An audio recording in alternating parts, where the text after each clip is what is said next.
2, the first in an epic series. This is Series 1, Episode 1 of an indeterminate amount of HogCasts talking about not a lot, discussing what we love, what we don't, and it is me, geekyOlhog, and this first special guest star. Introduce yourself.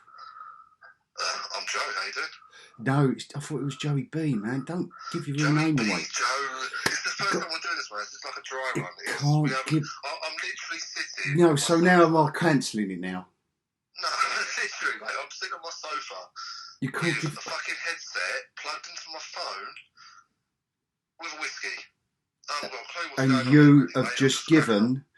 There's probably going to be. It's probably going to be up to 1 million people listening to this. You've just given your real name away. And they know by your accent you're in England.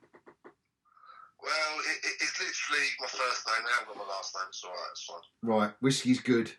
HogCast is good. What's it about? I'm going to say, to start off with, like everything these days, lots of content. So obviously there's going to be lots of podcasts and stuff like that. Podcasts I just want to say that every guest star is going to have their own spin-off show as well. And merchandising. And merchandising. So be eager and be keen and get ready. Merchandising. That's for why every single spin-off show possible. I've got a good look for merchandising, I've got to say. I'm just going to put it right out there. I've just got a villain. A villain. Back in the day, it'd be a Bond villain, but yeah. What's your superpower though? My superpower will change from scene to scene of whatever program or film I'm in. Like, as it fits, yeah, just whatever's needed for that scene. Because it's probably going to be Dismal Minus that I'd get work for. So it's literally going to be, I can't do that in this scene. What about if I can fly? What about if I can fly in this scene? Yeah. Like, what was it? What was the Star Wars one where someone could fly? Oh, the Mary Poppins. Last Jedi. Jedi. Was it Last Jedi? Yeah. Last Jedi, she does the Mary Poppins thing, doesn't she? Oh yeah, that's it. Suddenly you think, she flies now. Yeah, well, she can do anything. She's Leia. I mean, she can retrofit a whole hangar bay door at 10 years old, mate. So flying out of a spaceship when she's in her late 60s, mate, easy. Best comedy ever.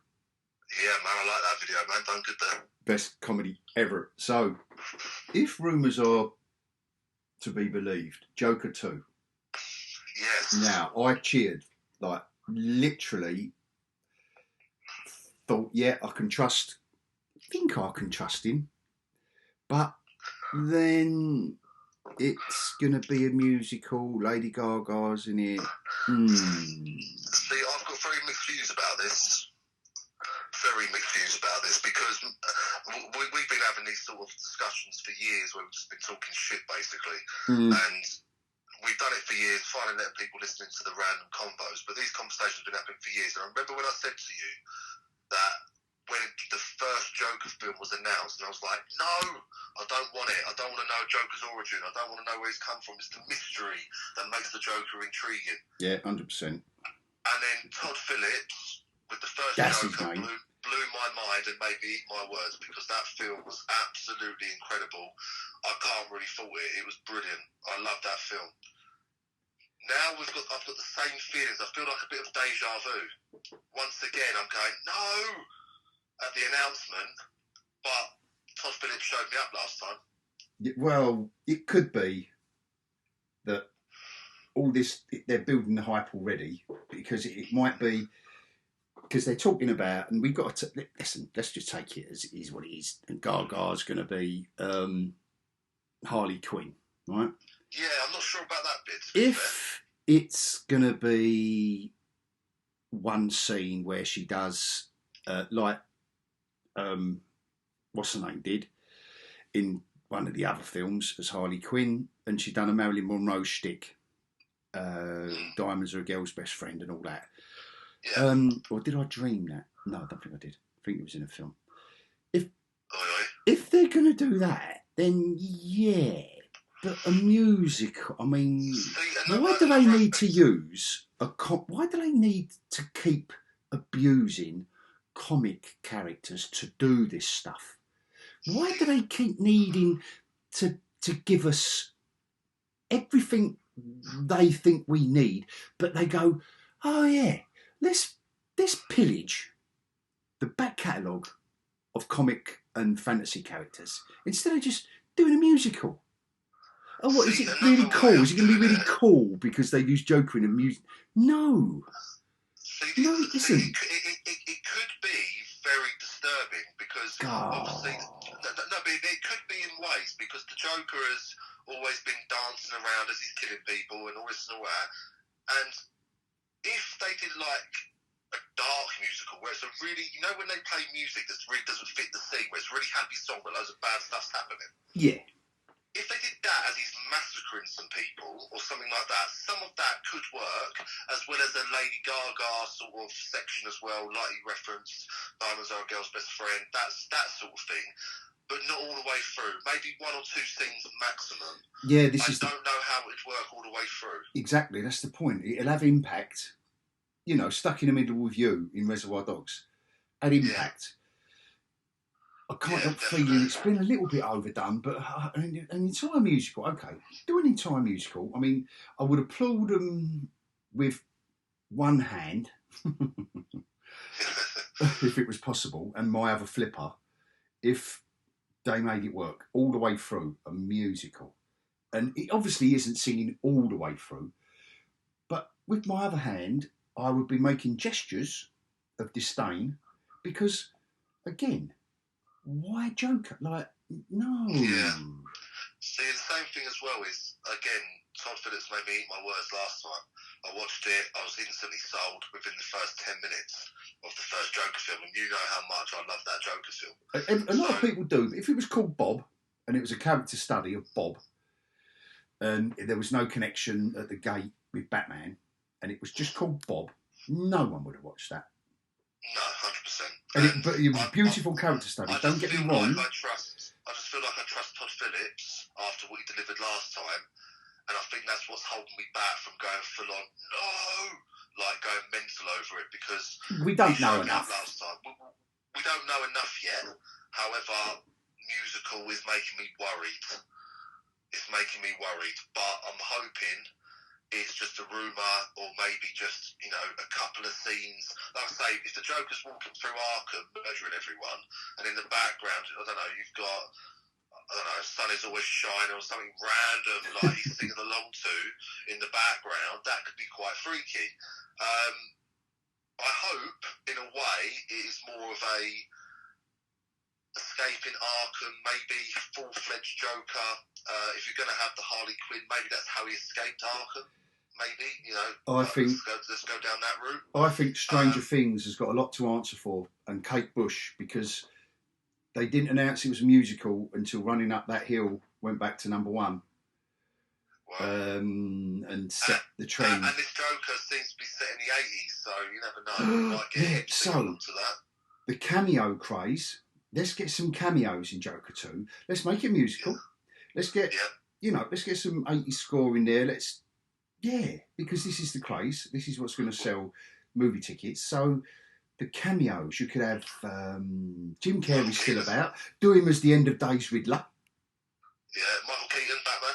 He's already come back. Might as well get him in. He's cameoing in everything at the moment. So just... get him in. Nicole Kidman, she looks the same age as she did in Batman Forever. She's not aging. So... Yeah, definitely. Get her in as whatever character she was doing. Oh, DeVito as Penguin, get him back in there. Throw them all in. Well, only the ones that can sing. Can DeVito sing? I don't know. I don't think he's ever tried. I might be wrong about that. Without looking through his IMDb, I don't know, mate, to be honest. I think he sang something in Throw Mama from the Train, didn't he? Yeah, I don't know. I made that up. But no, I think throw them all in there. I mean, a couple of different Batmans. Just have a different Batman in every scene. So, on that subject of music and songs, you was the one that told me about the excitement, which I love. I love everyone geeking out over Stranger Things Volume 2. And I'd watched the trailer. I'd seen the trailer, and it was a few days later. And you went, "Oh, have you seen everyone?" Mate, what a trailer! Oh, brilliant, brilliant first volume. That trailer there is how you. That's how you do a trailer. I mean, we've said about it a few times. These trailers that are coming out these days, especially with the Marvel stuff, the first trailer never that great. The second trailer gets you a bit excited, and then it never really shows anything off. It's just loads of images, and it doesn't really get you intrigued or intense in what's going on. Whereas that Stranger Things trailer, mate, straight away you're in it. The music, the score, the visuals, the emotion that's going on screen, the stakes, everything's there. And out of all that stuff, the one thing that people are most hyped about is what song Eddie's playing on that fucking rooftop. It's brilliant, really, isn't it? I love the fact people are geeking out and they're looking at the badges he's got and what is that a clue? But it seems like the lead, and I love all the heavy metal stuff. You know how old I am. Shh, don't say nothing. But I remember all the shit that was back in that day. So, like Kate Bush. Yeah, I was. I'd gone full retard by then. Yeah. So, I'd Kate that album that Running Up That Hill's for. I've got on vinyl. So we'll have to put a little. We'll do a reference to vinyl. Oh no, just ask Siri or Moxie, whatever it is, Maxie, whatever it is you asked for information, young ones, about a vinyl record. But I love the fact that they're geeking out so. But everyone's Metallica, but love them. Yeah. And I know it's of the era. and they've done things, but it doesn't. The music seems, because they was way ahead of the curve, Metallica. It seems like it's too modern, if that makes sense. I mean, my personal time-wise, the album come out and blah blah. My personal hope was AC/DC Thunderstruck, personally. As we were talking and going through it and sort of trying to do a bit of detective work, as it were. Yeah. Iron Maiden, Number of the Beast. Iron Maiden, 1982. I think bang on the money with that one, mate. And their mascot was called Eddie. He looked like Vecna. Yeah. And there's two songs. I think it's going to be Number of the Beast. There's another one called Run to the Hills. Yeah, but do you really think they're going to go for two songs called Running Up the Hills? No, they won't go. I don't think they use Run to the Hills because it's about Native American, the indigenous population of America fighting against the invading immigrant population. I tried to. That doesn't really fit, does and it? It was Run to the Hills, and the beginning of it, he always had a nice intro, the singer, and they do a little bit of excitement at the beginning, but the setup to the story, and it was about Native American Indians. Do you think? So I'll be mortified if it isn't now. Yeah, I will be a little bit. I mean, whatever song it's going to be is going to be fucking epic, and I think. No, I'm going to hate it if it isn't Iron Maiden now. No, it's going to be epic, mate. And no, I won't. Fuck the Duffer Brothers. Straight from a 10 out of 10 to a 0 out of 10. Yep, fuck you. That's it. Yep, they will not get my endorsement. So I think my other little prediction, and I'm going to say this whilst we're on the topic of Stranger Things. Yeah. Is the Steve and Nancy sort of thing that's going on. So obviously they had a little bit of their thing in the beginning, and then it's sort of the last episode or two, it was the little looks and little exchanges and all that when they went into the Upside Down and all that. And obviously as it's left it, Nancy's caught in Vecna's little nightmarish bit. Yeah. Steve's still in the Upside Down. I don't know. There have been rumours that characters are going to die. My prediction is it's going to be Steve or Nancy, simply because it's almost that rekindling the relationship, and how gut-wrenching it would be. They're on the verge of rekindling, then one of them goes. It would be classic. It'd be very classic, and I think it would be a lot of heart, and it affects a lot of characters as well, without getting rid of your main core group of kids. I don't think they're brave enough to kill off any of the kids, any of the children. Really? I know they're a bit older. I think they are. Do you reckon? I think, to be fair, I think they are, because a lot of people, I mean, I didn't notice it at all. Right? I just love Volume 1. Or someone like that, can you? What one's that? Curly top. The one with the easy. thinking cap. Easy. What, you reckon you kill him? Well, you don't see him grow up, do you?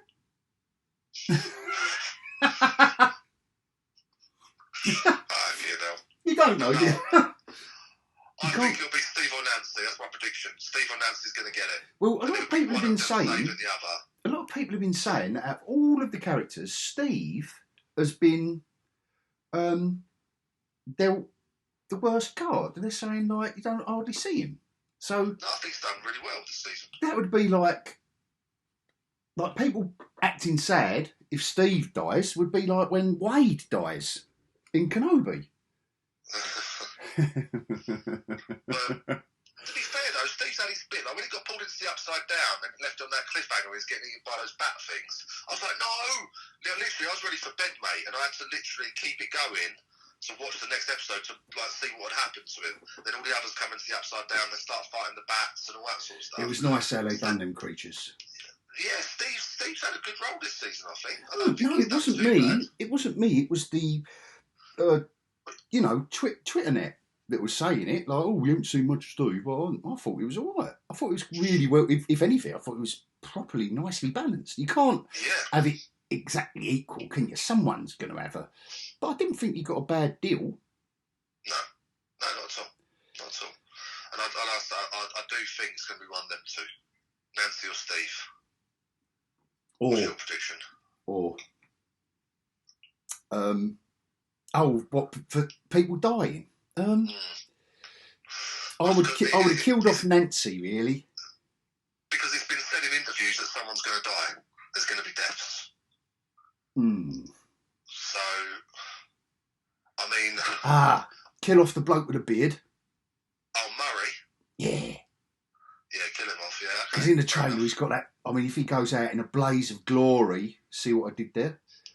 Yeah, very nice. I didn't know if that Bon Jovi song come out before 86, but anyway, if he goes out in a blaze of glory, that could be awesome, but it'd be sad. A bit like the bloke... Who was the podgy one in series 1 or 2? The one that looks like Phil. Obviously no one else really knows Phil. Our mate Phil. But our mate Phil, literally, he looks exactly like Bob, who's played by Sean Astin, who was Samwise Gamgee. He was a in hobbit. Stranger Things, in Lord of the Rings. He appears in Stranger Things, and he's morphed into our mate Phil, and he looks like a spitting image. And you can see his taters. Yeah.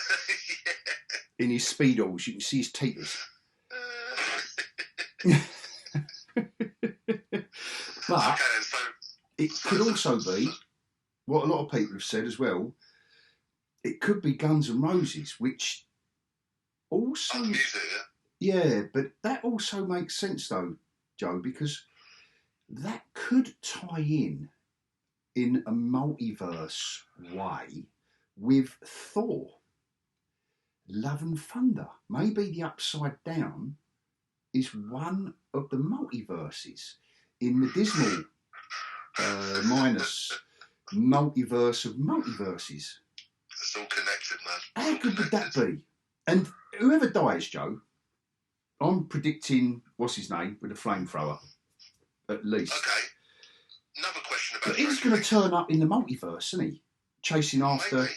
He's going to be on the treadmill chasing after Doctor Strange in Doctor Strange in the other multiverses. One more thing about Stranger Things quickly. Your standout characters for this season. You go, I'll tell you mine. The standout. Standout character. Oh, it is Eddie. You like Eddie, yeah? Yeah. Do you know what mine is? No. I fucking love that Yuri guy. I think he's great. He's a proper twat. Yeah, he's a proper twat. You know he's a dirty bastard that's going to stab you in the back all the time. But I love him. He's absolutely quality. He's like, I'm Uni, and all that sort of shit. It's fucking brilliant. He's just nuts. Absolutely nuts. It's brilliant. I love him. I hope he gets the main part next season, because he is quality. He might die as well, or is he already dead? No, he was dressed up as Murray, wasn't he? And he was all that was up. great. That was good little conceit, actually, to keep it moving. That was I liked that, how they did that. And it was the comedic. That was quite light-hearted. They couldn't have played that any closer to the edge, to be fair. If I had to choose the least... I've enjoyed it all, but if I had to choose, if I was forced to choose, that would be my least favourite bit. Yeah. The whole Russian thing. I've enjoyed everything this but season. It didn't bother me. It didn't bother me one Yeah. bit, because I'm in it and I'm going, and the only other standout character, I mean, would be what's the leather one who used to work in the ice cream shop? Oh, Robin. Yeah. But Yeah. No, in her ice cream outfit. She is quality when they go and speak to old Robert England, when they're in the psychiatric office and they're trying to get to see him, and Nancy's playing it all cool, and Robin just gets up and just starts going mental. Yeah. She's a quality character, mate. She makes me stand out. That's what I meant. Yeah. But definitely should have spent more time in the ice cream outfit. It's got to be an excuse. I don't know what outfit they can get her in volume 2, but she's a leather, so are we allowed to say that? No, she's LB. Let's not go there. Let's not go there. Yeah, we don't go there. No, don't go there. Editor. Don't go there. Don't go there. But no, overall, 10 out of 10 seasons so far for me. Yeah, definitely. Loved every second of it. Proper engrossed. And it's been strong all the way through. I know some people have been hating on season 2 and 3, but I thought they were good. Not as good as season 1, but they were still good. I still thoroughly enjoyed it. Like, if this latest season's a 10 out of 10, I'd say season 1's a 9.5, season 2 is like a 9, and season 3 is like an 8.5. They were all good. All of them were good. I just thought they was all decent. I don't know why. We were spoiled. I think it's just we were spoiled back in the day, and I think maybe pre-pandemic series 3 was coming along, and there was, I don't know what else was out, but I can remember a time when we were a lot fussier than we are now. A lot fussier. No, that's just the Alzheimer's kicking in. And you look, where am I? Where are you? Who wheeled me in here? Well, the trouble is they've locked the wheels. They've blocked the wheels. I can't go anywhere. Oh, it's part of my therapy, apparently. You fucking changed the radiator right now. We can't escape. It's part. Where am I? Well, not until the next scene. I'll be on another planet. I'll massive hole in your chest. I'll be in a multiverse. In a multiverse, running on a treadmill against the CGI projector, against the back projected alien landscape. But on that subject though, hole in the chest. I know Great, we're not going to go into it too much because you've done your KENOBI bit already. I'm not going to go into it too much, but just let's touch on it for a second. Go on. When she got stabbed when she was younger, did it leave the hole in the chest? It did. And the lightsaber just went straight into the same hole. Oh, So mate, it's don't got you great know nothing aim about with Star surgeons Wars? sticks into holes. Are you an actual Star Wars fan, mate? Don't take the piss, because like we all know, a laser sabery wound cauterizes as it goes through. So It still leaves the fucking hole. it leaves a hole. But if you pretend to be dead underneath the other children, then you're all right. Didn't you know that? Yeah, and I then- don't understand how she survived the second stabbing. Because he stabbed in exactly the same area where the hole is. Must be. It is. That was in the other scene, Joe. Well, again, that's the thing. So obviously she had a ship there waiting. But it's very lazy work for Vader. She obviously had something there waiting, didn't she? Because how did she get off that planet? Well, he gets tired quicker than I do, because when he brings down the ship with the Force in the last episode, it must have really tired him out. It must have really tired him out, because that little ship that whizzes off really quickly, you don't hear it even start up its engines, behind it, and he goes, wee, really, really quickly. He just stands there. He must have been really tired out. He's like, I haven't had my morning coffee yet. Yeah, but he's spent, isn't he? He doesn't know how to just keep a little bit of reserve, old Vaderkin. Don't know how to do it. That's enough of Kenobi. We could go on for hours on that. Vaderkin. Yeah, I'm going to do a 4.5 hour epic on each episode.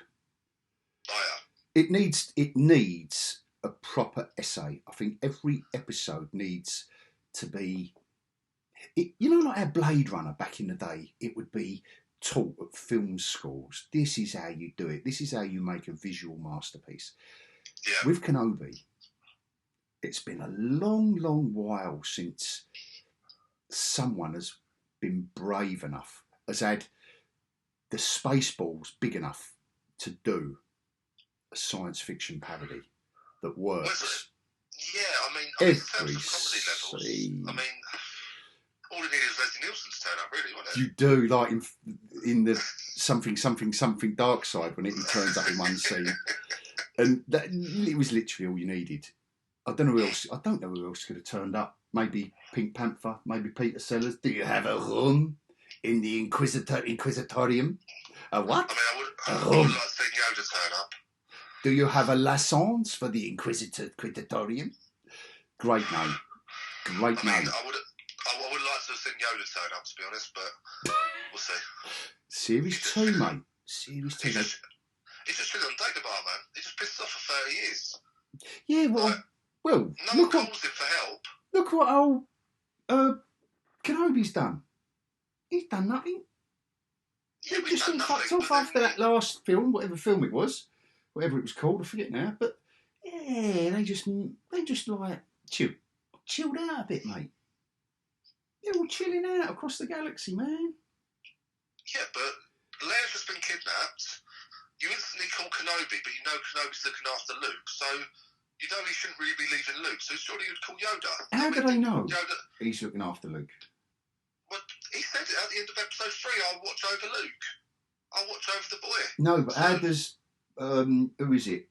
Bail Organa. He's there when he says it. Oh. What film was that? So, are there films before this series then?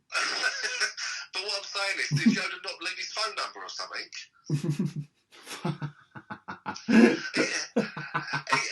Yoda's done the fucking dodgy there, right? He's given the wrong number. He's just changed one digit. My phone number, this is. Yeah, he's gone. We've had a great time together tonight. Great time. I don't really want to see you again, but I'm not going to tell you that. I'm just going to change one digit in my phone number, and you'll never be able to get hold of me. Ha ha ha ha! And he just buggers off. Yeah, he limps off. That's pretty much what he's done. Yeah, pretty much what he's done, mate. So, yeah, I mean, the next series needs to be Yoda's parents, really, on the Yoda planet. Well, I mean, what's it called? Yodaton. There's rumours of the series 2 of Obi-Wan Kenobi. I mean, it's going to be the day. It's going to be a day or two before A New Hope, isn't it?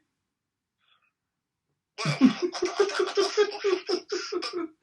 they just change a bit of dialogue. But what else can you do with series 2 of Kenobi? They don't care. I want to see how Lola Bot gets on though in the holster. Like how Leia gets. She's got her own series, man. What happens to Lola? She's got her own series. I know she was a showgirl, but in another universe, in the multiverse. But I can't wait to see what happens. I mean, that's got to be a tragedy, an Organa family tragedy when Lola, a bit like when the Loader Bot gets blown up. I was so gutted, man. We're seeing robots go. I mean, it gets you right. It tugs at those heartstrings, doesn't it? Nah, well, not as bad as Kenobi. He's tugging bad, mate. When he kneels down, we like, you're only 10. We're not going there. You're only 10, but you won't be forever. Giggity, giggity, giggity. It's not the best line of dialogue. That's series 2. You three are after him. It did, yeah. And the fourth Inquisitor is Savile.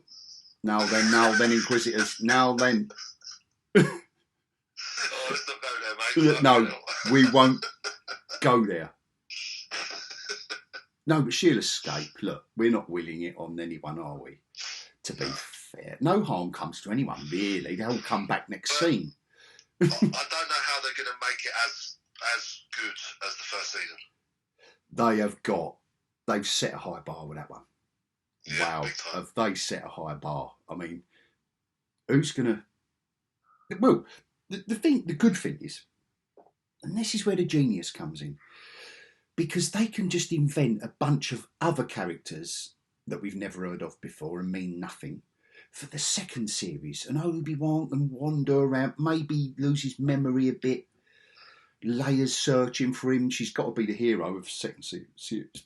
So they've set themselves their genius. They know what they're doing. They saw ahead. They've seen 5 series. I think a 5 series arc, like Breaking Bad, something like that. And then, I mean, I just can't wait for the next series that kind of fills in the gaps between the other 3 films, between those 3 and that 3. Rey's parents, what happened to Rey, where Rey is, Rey's pet. Brilliant. Can't wait. And then we've got to see some more female Sith Lords, haven't we? What's on the slate for Star Wars at the moment? Because we've got the Ahsoka coming out, haven't we? We've got Mandalorian 2, or 3, sorry, Mandalorian Season 3, which we've already seen 2 episodes of in Boba Fett. We've got Rogue Squadron, and then apparently that Wahiti's doing a movie as well. Oh. But no one really knows what's going on with that. Well, I just hope the next series is on a desert planet. Just to change things up a bit. It's like Tatooine's the centre of the universe, isn't it? In Star Wars. It ain't just Tatooine. It's other planets as well, mate. But they're all a bit dry. They're all a bit dry. Then again, we did go to the water planet with the. Yeah, there was one. Oh, let's not go there. Yeah, shall we? Yeah. Fucking hell. We can't go there. Oh, we can. We can, because he was swimming, wasn't he? The next scene, he can't pull a fucking ashtray across the table of the ship he's in, and Tyler's going, "Oh, you just need time, darling. There. You know." There must be a Viagra equivalent for the Force. Like, oh, have one of these. Here we go. That'll help you out. There you go, because he must have had a bit of something, because next scene, he's stopping all the water coming through the glass. Oh my God! And then he's talking to Tyler while he's doing it, holding back all these thousands of tons. Let's not forget the scene after that though, with his big old trench coat. Tyler, Obi-Wan. That is an ingenious way of smuggling a child out of a fortress. Just put around your coat, sorted. No, don't take the piss, mate. We all know the angle of the Stormtrooper visors. There is scientific evidence to prove that they can't see anything. And they have a real weakness to slaps. Marvellous. Quality. I think she's force sensitive, I reckon. Because when she slaps, they go down, man. They go down. Those bitches go down. She's getting anymore. She's fucking blown herself up. Oh, she's force adjacent now. She's going to... But I think she's going to come back as a ghost, a glittery little ghost, and have a little talk with Qui-Gon Ghost. And maybe. Have a little walk about, have a little look about, see what's about. I don't see it happening. Yeah. And I can't wait to see. Now we've been introduced to force sensitivity. Marvellous. But what about non-binary force sensitivity? What about I want to identify as force sensitive, but I haven't got the force? What about that? No one's telling stories about that section of the extended universe. And I've only just thought about it. Now, it's making me quite sad, actually. It's making me quite sad. I'm quite offended, actually, that they've already excluding a whole section of the universe. No, it's ridiculous. Ridiculous. Oh, And there you're a weren't prick. a lot of aliens in it either, was there? Did you notice the aliens? We're on Kenobi now. I'm going for it. Did you notice the lack of any other real alien? It was mostly just blokes and women walking about. Yeah, I mean, They had two lizards butting their heads, didn't they, in one scene? I mean, the only one was the one that was really like driving in episode 3, I think. Oh yeah, Seth Rogen. He was driving them. He was driving them, wasn't he? Then he gets out. He talks to stormtroopers. That's it. The stormtroopers, the transport, there's 3 or 4 stormtroopers wandering around. Is your transport late again? Yeah, mate. And it was Seth Rogen. Like, that's literally the equivalent of the Jewish alien. That's literally the equivalent of stormtroopers waiting at a bus stop. Yeah. Bus is late again. Wandering around. Just everyone's wandering. Like when Vader turns up, we're going to Vader's system. Oh, where is he? He ain't in the Inquisitor. He's in the big bad base that no one can attack because it's been built in the water. He's somewhere else. He's not there. But he wanders in at the end of the scene. I love the fact they're so arrogant and so ballsy. They built the Inquisitorius with no shields because no one would dare attack it. It's genius. Like, okay. Except so, hang on. a good swimmer. So why don't they build a Death Star like that? Dare attack it? Oh, come on. No, but they learn from that. And when Vader's chased them in the Star Destroyer, and he's going ping, ping, ping, ping, ping, and they can't hit the fucking target on that little ship. Why didn't he send some TIE fighters out? No, that was the model before. That was the Star Destroyer Mark II. So. They didn't have TIE fighter Vader. No, later on. See, this is see again, mate. You're not real Star Wars fan because all the real Star Wars fans know that Mark II model that Vader was getting irritated about, that tiny little ship evading all these. There was no targeting system on it. There was no TIE fighter base. And there was no tractor beam. That all came Mark III. They decided to put a tractor beam on it. That's why. See, that's why he's annoyed. Yeah, I get it now.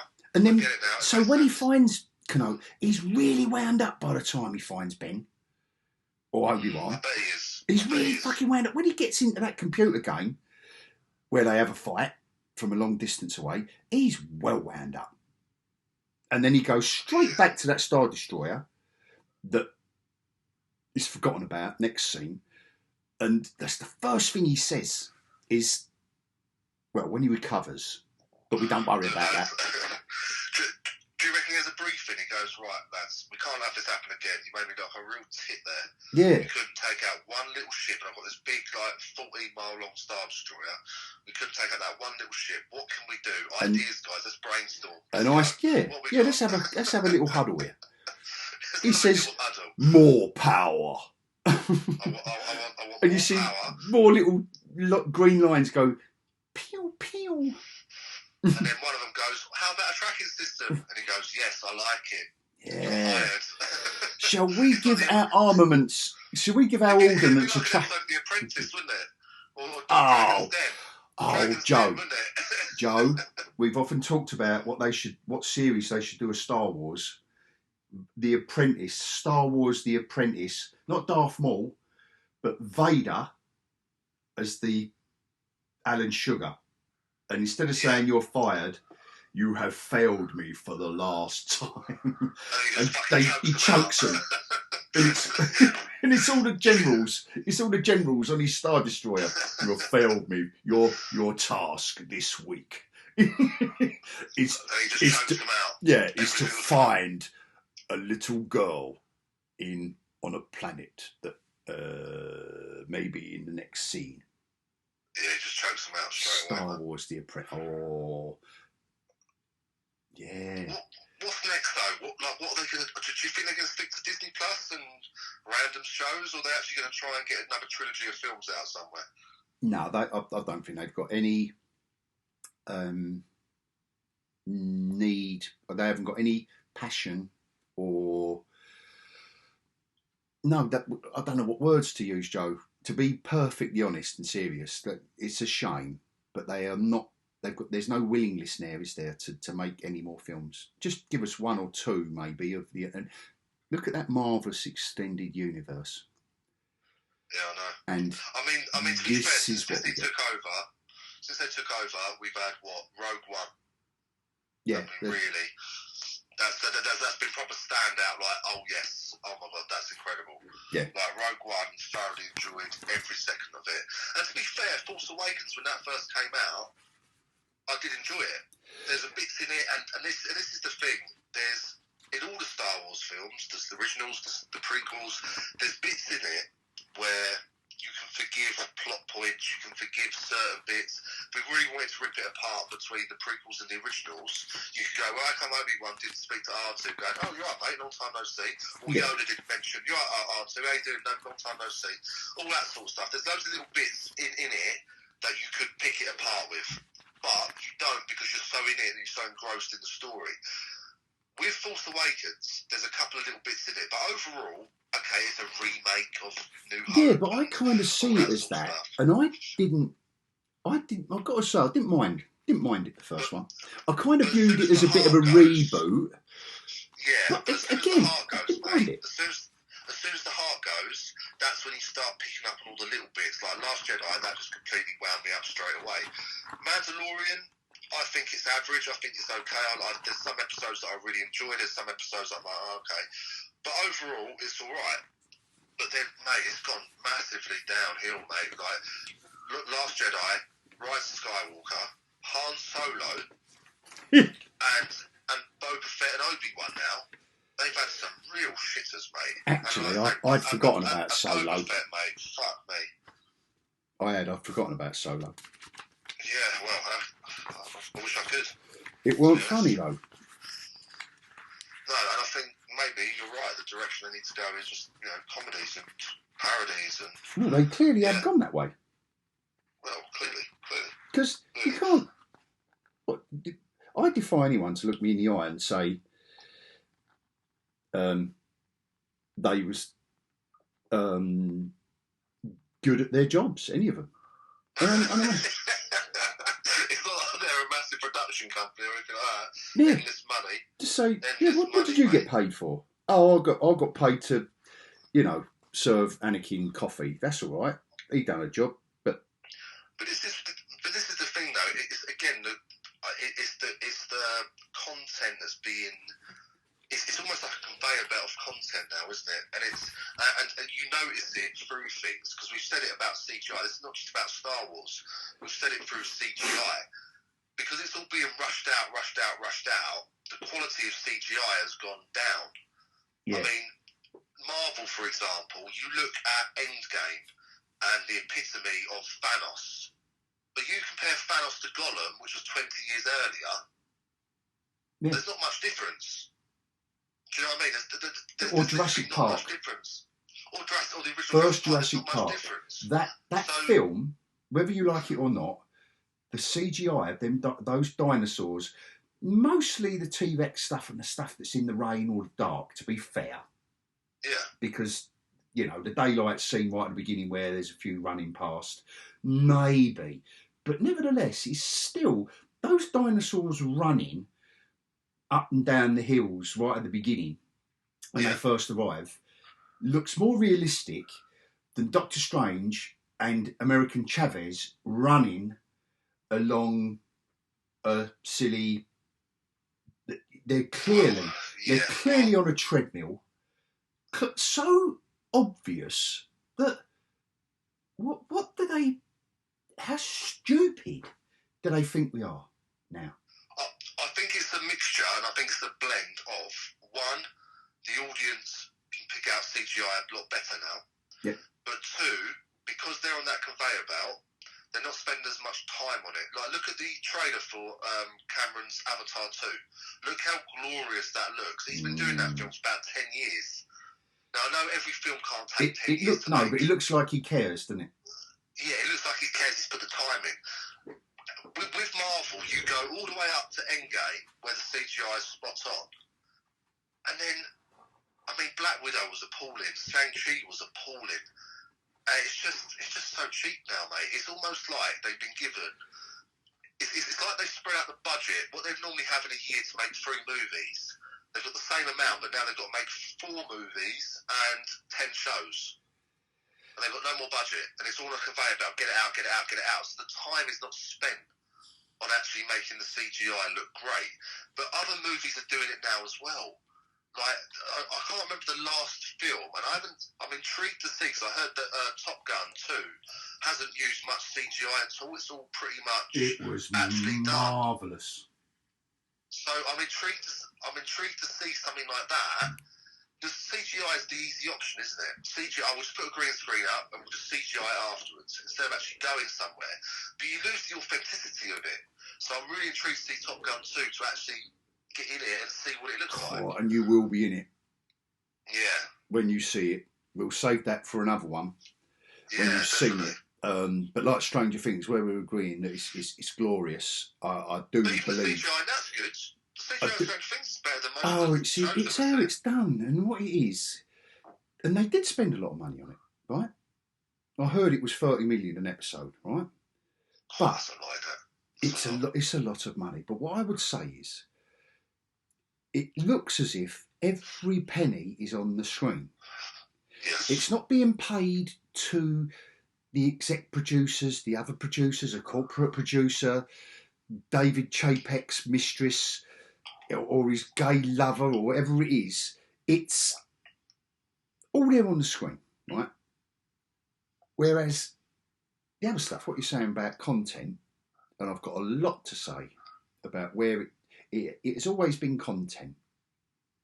These things have always been content, but now, without a clear, concise and well-defined measurement of your performance, right? We won't go there. Don't be cheeky. Don't be rude. Without that clear measurement of performance, i.e. the box office ticket sales or advertising revenue, if you're on TV, things have changed now where they don't matter. But you surely to God you need to measure it somehow. But they're saying, oh yeah, we do it all internally and everything's good and everything earned loads of money. Well, that lie can only last for so long. This is the bit I don't get, because it's always been content, but the first series of a show that was relying on advertising need to be the best they could do within the constraints of the budget and the storyline or whatever it was. Yeah. Now it is just shit. It's down to the producers upstairs on the 18th floor have got no fucking idea of how to create anything. But they're dictating to people. It's the heart that's missing. You can tell that the stories are written so lazily and so just, get it out. Hardly at all. There's no time to work on it. It's almost like what they've done is, it's almost like the Chinese whispers, isn't it? So it's almost like, right, Joe, sit down, write a scene. And then that's without telling anyone what you've written. They used to. On to you, Roy, mate. Let's go, bosh. What was that? What's his name? Used to do that. They'd have music playing in the earphones, and you had to read their lips. It was a competition. Keith Lemon. Yes. What was it? What was the name of the show anyway? But they had these. Celebrity Juice. That's it, and they had these headphones on, and he'd tell the first one something, and by the time, I mean, that is just literally that is the writing room for Dismal Minus. It's the producer at one end saying, we need some new toys to sell next Christmas.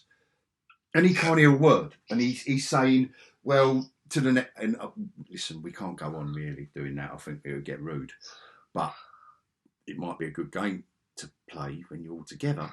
But it's shocking. But I've got a lot of things to say about people saying, and I'm one of the ones, me and you, we're moaning about content, being so shoddy. But don't be under any illusions that it was never anything but that. Oh yeah. It used to be a tool to sell advertising, but the thing that's changed, like I just said, this is the bit that people have got to think about. You wanted to be what was the word where you got to the end of series 1 and you was picked up for series 2? Yeah, Renewed for series 2, right? Yeah. So you had to do and ask of your team to do the best job, everything required. That's gone. Yeah. It's still content, but it is bad. Yeah, 100%. That's what's changed. Mate. But the thing is, it's not just Disney that's doing this stuff. And it's a shame. No, it isn't. I know we've meant, we kind of... Let's talk about a positive show that we've watched recently, which I've very much enjoyed, Reacher. Yeah. No CGI at all in that, apart from maybe one or two little bits, very rarely. But just something that's grounded, something that's written well, something that's got a good story, something that shows off the main character. He's not just about his brawn. He's got his mind on him, and it's a show that's not predictable either. No. There was bits in it. I don't know about you, but there's so much stuff now that I'm predicting all the time, and I'm always been quite good at it. But with Reacher, there was a nice little mystery that was going through it, a well-considered story, so it can be done. Yeah, but also there's nothing wrong. There's nothing wrong. The buzzword now, Joe, is subverting expectations. Now, for me, that is getting more and more and more an excuse for bad storytelling and nothing making sense. They're not subverting anything. All they're doing is subverting our wallets to buy subscriptions or cinema tickets for a load of crap. Because you go, some films you go into, you know that boy loves girl doesn't really like boy, she really loves the other bloke, and by the end of it, you want nice bloke to get jiggy with nice girl. In the middle, you need to see him go through all the ups and downs and in and outs. And happy ever after. Right. There's nothing wrong with delivering a story that you are cheering for the hero and booing the villain. All of this other stuff that people talk about as if they know what they're talking about, it's nonsense. It's nonsense. Everything. And the stories, I'm finding I'm enjoying stuff away from Disney, Marvel. Yeah, Star and Reacher, Wars, good example. I agree with you. Good examples. Keep it simple, stupid. The KISS principle.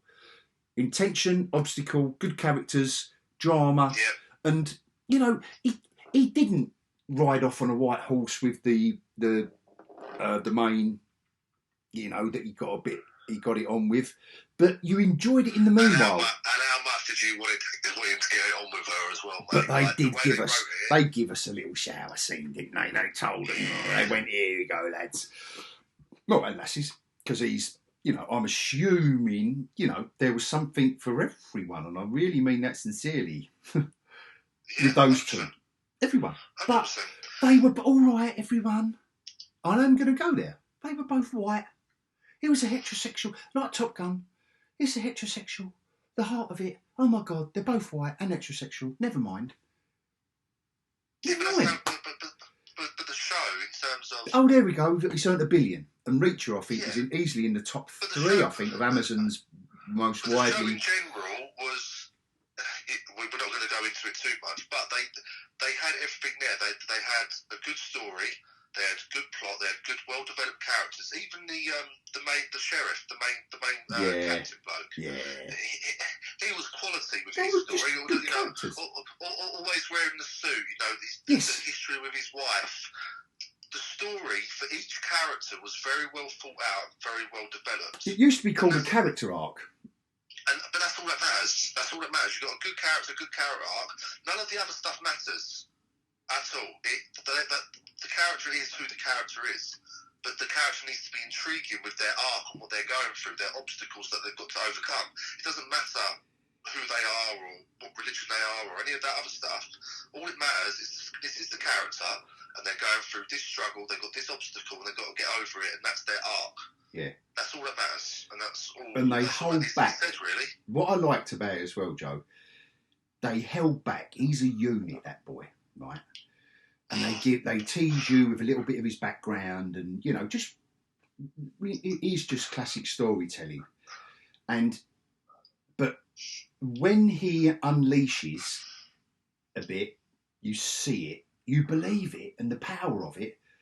If they just kept doing it every 5 minutes, or he somehow got wounded in one arm and he couldn't do it for one episode. But he's intelligent with his fights as well.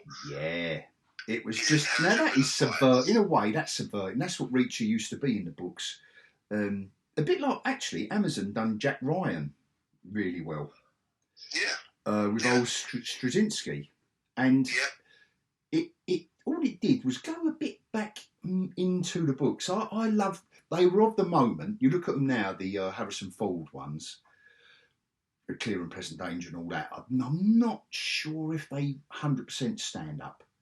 But they was of the moment. And Jack Ryan is a very modern, with the Straczynski one. But they nailed it.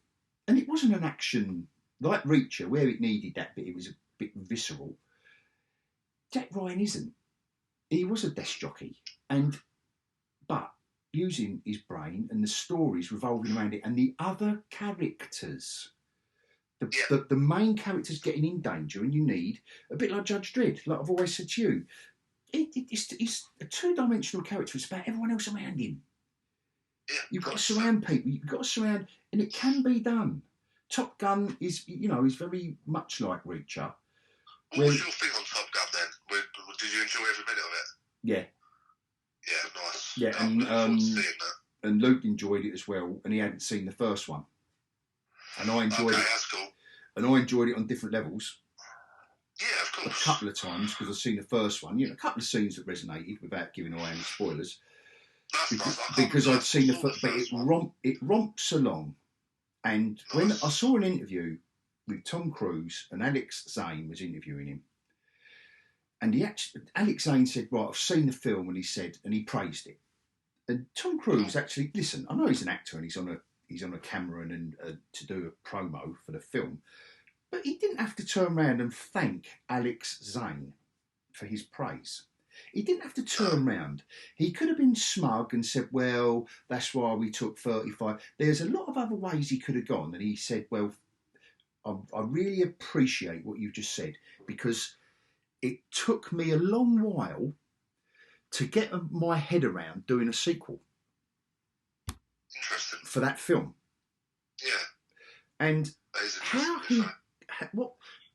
what he said, all right, it maybe people could go at it a different way and say it was a script and, oh my God, he's just done that. Again, if you didn't like the film, and I don't think there's many people, to be fair, because it's nearly on $1 billion already, you could accuse him for having all these sound bites ready. But I choose to believe he hasn't. He's actually creating. He hasn't often. He's been in duds. He's acted in dud films. But when he's involved, and he is involved now on a level, in the past 10 years, what he's done, he's been involved at a level. What's he on now, Mission Impossible 10? Oh, no, 7. Have you not seen the trailer for Dead Reckoning? No, not yet. Oh, fuck. Like it? And they showed the trailer before, like on the big oh, yeah. Cool. The bloke's nailing it. Nice. He is. And what do we expect from what do we expect from the Mission Impossible trailer? Yeah, we expect the music to go down, down, down, down, down, down, and we expect Ethan Hunt. Great impression. That was good, wasn't it? We expect if you have got 2 seconds to accept your mission, and we want to see Ethan Hunt doing his run, man, and we want to see motorbikes and little cars and gun and action. Helicopters and for a minute and a half, and it isn't just overlaid with that generic trailer music that goes wom wom wom, and the piano goes wom wom with a cello to make it look dark. Oh, this is a mean and moody trailer, man. No, just give it a bit of. Oh, that was the other funny thing. Elvis. Yeah, there's a trailer for a film called Elvis. Guess what it's about? I heard about this. Guess what it's about? Elvis Presley. Yeah. Well, it kind of says it in the title, doesn't it? Really? It does, yeah. It kind of says it on the fucking tin. We're watching a trailer. It's the film called Elvis, but it's about John Lennon. Well, if it was Dismal Minus, yeah, it was about the backing singer, or it was about a cleaner in 9/11 on the 85th floor called Elvis. Anyway, a minute halfway through this trailer, you have got. So it all starts off, and it's all obviously set in the 50s, and he's young, and I'm looking at it thinking, Who's playing it? I think I know this. I don't know, but it's all fine. It's a film that it wouldn't drag me to the cinema, but I would catch it on. Are they trying to do Bohemian Rhapsody on it? Do you know what I mean? No, I think it's Baz Luhrmann, so I think it's going to be a bit deeper than that. It isn't just going to be a biopic. It's going to go maybe off-piste a little bit, but. This is the thing for me. I'm not saying to anyone they shouldn't go and see it. The trailer was fine, except why, halfway through this fucking trailer, you would put a modern day rap, R&B, getting jiggy with it, music, onto this fucking trailer, made me want to set fire to the screen. Why? It's like, since my baby left me, and then it's going, fucking. The version is you're going in thinking you listen to loads of classic Elvis music, but actually you listen to a load of R&B.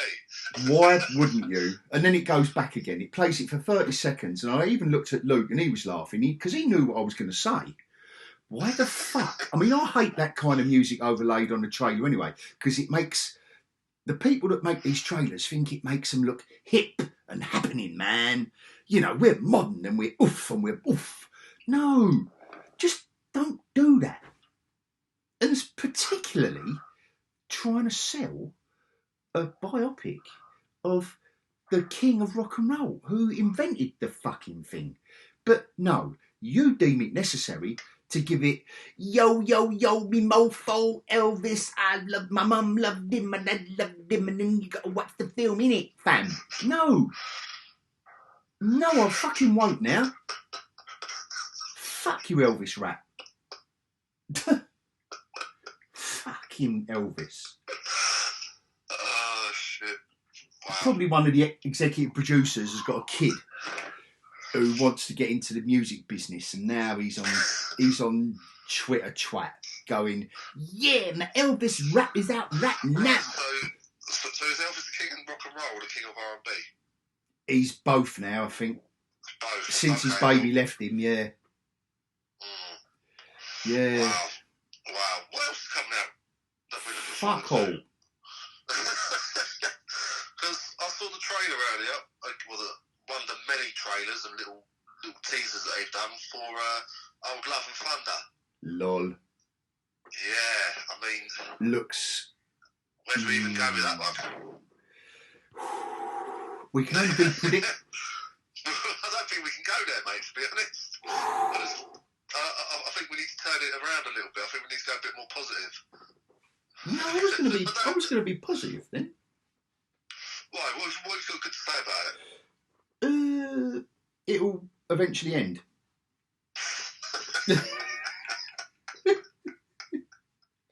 It will be really funny, and it will be really a joke, and Thor will say really funny lines, and Korg will be in it really a lot, and we will laugh, and it won't be a carbon copy of what worked in Ragnarok. It will be entertaining and original. It's basically, from what I can see of it, it's going to be Ragnarok times 10. Ragnarok had the right level, and I feel like with this one from the trailer, they're going into overdrive with it. And that was my prediction, wasn't it? And that is your prediction. That was my prediction 2 years ago. Ragnarok, loved it. Loved Ragnarok. You know I did. We've watched it together. Yeah. And Luke, we all like it. But it is the same thing again. I hope we're wrong. I really do. I hope we're wrong. I hope it's... Ragnarok. My worry just as good. They've given Tahini Wakatini Hoa all. They've given him all, like, almost the power. It's his film, you know, written, directed, sung the theme tune, produced by. He's in it. He's in it. He's definitely in it. The thing with Ragnarok, the good things he's done, it's teamwork, it's collaboration. I think a man like that is agenda driven as well. Don't forget, this man is agenda driven, and will want to shout about himself and show himself off. I don't know. I don't think I'm wrong. I must admit, I'm looking forward to Christian Bale.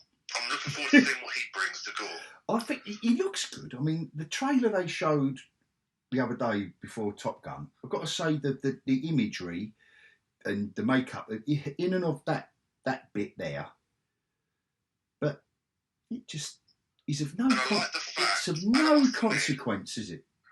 No, but I must admit, I do like the fact they've made him very gothic, and the contrast between the gothicness of Christian Bale to the jazzy, almost 80s, we're going back to the 80s again, almost 80s sort of vibe that they've done with the rest of it. Well, the trouble is, Joe, when everything's a joke, it is all right for one film. Ragnarok was a breath of fresh air. Guardians of the Galaxy was as well when it first came out. We was having, it was, I don't know, people might argue with me with the specific timeline of it all, but it felt like when Guardians come out, it was like a bit of a pressure valve where we all went, oh fuck, I didn't expect to see this, and we laughed, and Raccoon, and then Ragnarok, and then the other little in jokes with Mouse or whatever he was calling Rabbit, and it just diffused the kind of high stakes of everything, and they pitched it. The differences back then, they pitched it just right, and decent writers and directors went, no, we're going too far here, because if we make everything a fucking joke, then nothing matters. So that's all right when one Deadpool film comes out and you can have a laugh, but how can you use these films as building blocks to create a wider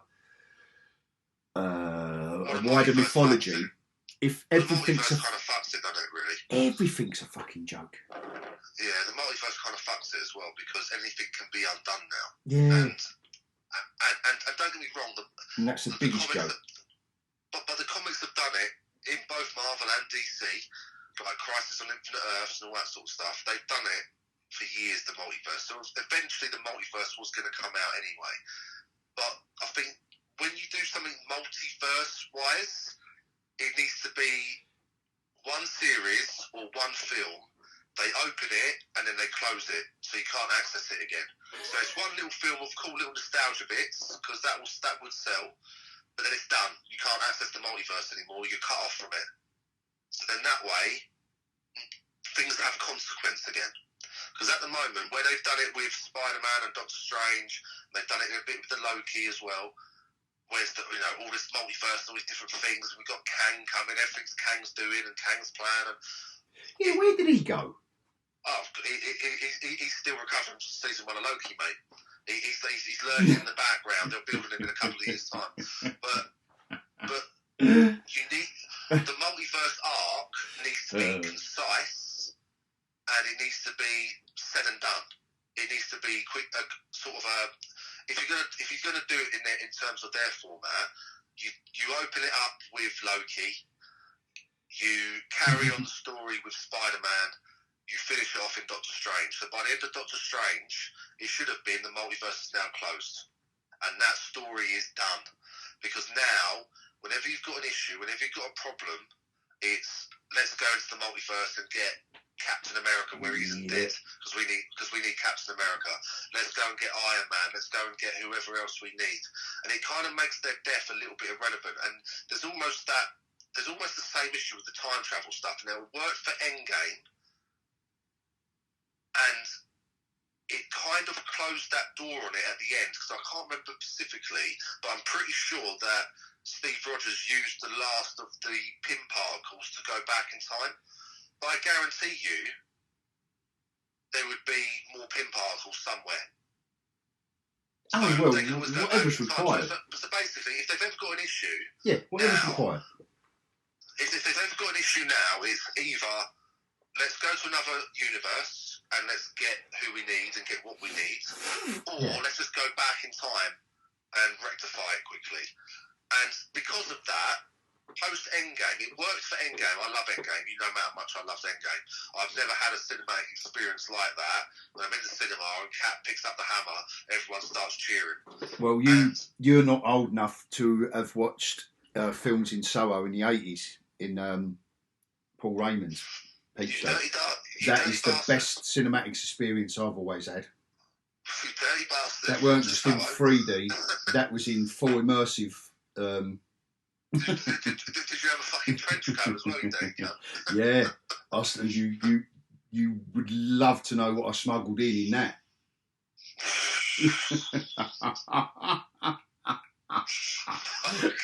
But I will say for the record, it was not 10-year-old girls. On that bombshell. That bit's getting cut. On that bombshell, let's give everyone's ears a rest. And I didn't even finish what I was going to say, mate. You cut me off. Yeah, fuck off. I'm going to edit you all out anyway. I was literally just going to say. I'm going to dub your voice. Oh, you was waffling on about Endgame again, mate. No, what I'm going to say is what they need to do. We get it. You just like Endgame. Let me fucking finish. What I was going to say, what they need to do to try and rectify it so there's a bit of consequence, they need to close off the multiverse storyline as quickly as fucking possible. I agree, 100%. And they need to sort of eradicate any pin particles so they can't go back in time. So then that way, what they've got to deal with is what they've got to deal with the availability of what they've got around them and the resources that they've got. It actually means that they've got to work together and they've actually got to use their skills to actually overcome whatever obstacle it is. Wouldn't that be good? It would be lovely, mate, wouldn't it? Yeah. Be lovely. Be awesome. Lovely. Just to make the stakes, you can make the stakes high. Yeah, but of course you can. High stakes could be within a story, within a film or a series. Yeah. High stakes could be saving one person's life. It could be stopping a terrorist threat on a building with 30 people in it. I mean, one life is high stakes. 30 is more. Endgame, Marvel proved within that 10 years, the universe, I mean, you can't get any higher stakes than that. The only thing the multiverse thing does is make sure that lazy story, you haven't got to put any hard work in to make your stories work. Because at any given time, you can say, oh, it's multiverse and we can bring this in.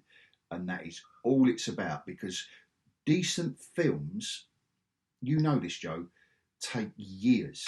A good film that makes sense, and they take years. And Marvel were rolling with separate characters, but there were people behind them thinking, and it's all about money again. It's all about content, and I know it's a dirty word now, but it was still that. No one was thinking, I want to tell the best story ever. The creators were, but I'm talking about the corporate bods up on high. All they saw was dollar signs, right? Yeah. That's all right if you are allowing people that love it to make it all, to earn the billions. When that's gone, and it's gone now, even the box office, and I know there was off to a stuttery start with Black Widow and all that just post-pandemic, but there is just no well-defined method of measuring your company's productivity. And in the business world, I don't know who could run a business on that basis. No, not at all. Like, how much money we earn? Oh, well, we've earned this. Well, what was working and what wasn't? All these programs, all this new... It's the same thing with the talent that they're hiring to write, starring, all that sort of stuff. Now, in any other job, in any other reality, you have to start off at the bottom and work your way up. So whether you're working in Tesco's, whether you're working in... You don't just come straight into a Tesco's and go straight to a store manager, do you? You work on the floor, you work your way up. And it's the same on a building site, it's the same in any other job, anywhere in the world. you go in, you start off at a base level, you work your way up to supervisor, you work your way into management, you work your way up. So you have to learn your craft. So the amount of people that are being hired now, where it's, you know, they've done one or two things, and they're not experienced enough, and it's not their fault. They're just doing what they've been hired to do, but they haven't been allowed time to grow and actually develop the craft. These people that are doing this stuff at the moment could potentially be really, really good, but they haven't been given the time. Isn't it good though? Isn't it good though when we're told how great it is? when these mental people bring out this stuff now, and we're told how great it is, and you watch it and you think, what am I missing here? Am I in a fucking multiverse now? Because your interview you just give isn't translating into what I'm watching, and the more the idiots praise it for the sake of a goodie bag, the more, well, no, it won't anyway. I won't go there. I will, not now, but I will go there. I will go there in the next HogCast with my prediction, which you know, but the absolute dozens of people hopefully that are listening worldwide to this. It's gone international. I had a rumour it's gone international. You know, I was destined for big things. Destined. Yeah, man, definitely. Even before TV was invented, I was destined for big things. But and you know my prediction. It's cyclical. You can't help it. It's just kind of a big deal. Do you know what I mean? Yeah. You may have heard about me. Yeah. Wow. And that is another bomb. That's second bombshell you've landed. We've landed a few, mate, to be fair. We have. And that is a good point to finish off the inaugural HogCast. I think it went all right, mate, to be honest. Well, let's talk about it in a minute. Like, I'm still recording, so you can't say that now. When I press stop, when I press stop, we can praise each other how good we are, but you can't. We've got to say. I told you this at the beginning. We had to hold back a couple of times. At the end, we have held back, and there's usually a lot more swearing. But yeah, I think we've been on really good behaviour, and I think, you know, bearing in mind the technology we're using to do it, is great. I mean, I've still got pencil and paper here with my notes. I've been taking the minutes of the meeting as well. So. Oh, you haven't been recording? You're just posting the minutes, are you? No, yeah, and I'm going to re-record it. I'm going to do voices. You're going to sound like this. No, I'm going to sound like this. I want to sound like a bit of a geezy, aren't I? But anyway, what I told you to say at the end was I hope everyone will enjoy it. But anyway, you spoiled it now. Well, I hope they do, to be honest, because, you know, we put a lot of hard work and effort into this. Well, fuck it. I don't know how to edit anything. So, listen, you're giving everything away. So I don't... Literally, I've either wasted 1 hour, 18 minutes and 15 seconds of my time, or I just published this fucking thing somewhere. Yeah, I think just put it up. Literally, I'm publishing this now on the Twitterscape.